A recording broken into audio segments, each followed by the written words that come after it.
You know those little like swirly things you see around barber shops or old-timey barber shops that have the red line and the white line?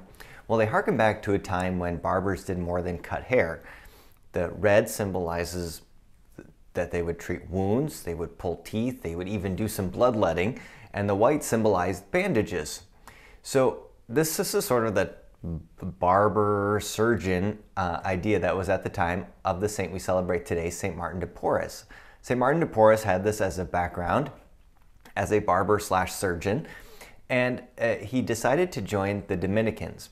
But the backstory to Martin's life is he is this illegitimate son of a Spanish immigrant and a dark-skinned Peruvian woman. So he was not treated with any respect from his father, who pretty much abandoned him, and he was looked down upon his society and the world in which he lived in the 1500s, mid-1500s. And so when he decided to join the Dominicans, he did so as help as a janitor.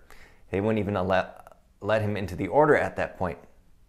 But he had this, his skills as a surgeon and as helping other people in healing proved very valuable. And his superiors began to see how he put these skills to the test. And he would go out of his way to treat the poor in the city, even giving up his own bed, bringing people off of the streets to sleep in his own bed where he would care for them. But he also, all of a sudden, was doing tremendous healing. Not only physical healing, but some people just going to see him would feel healed or would experience healing.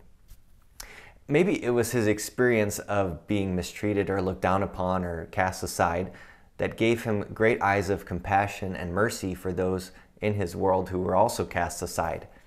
But this care for people on the fringes also carried over to his care of animals. And so there are stories of him sort of like St. Francis of Assisi preaching to the birds, where he had great affection and care for animals and could also heal them. There's one legend that says that one time he had a dog and a cat and a mouse all drinking out of the same milk bowl.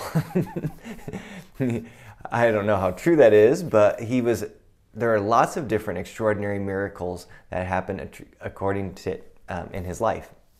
And as a result of this, his superiors took notice and said, you need to join the Dominican order as a lay brother, which he eventually did.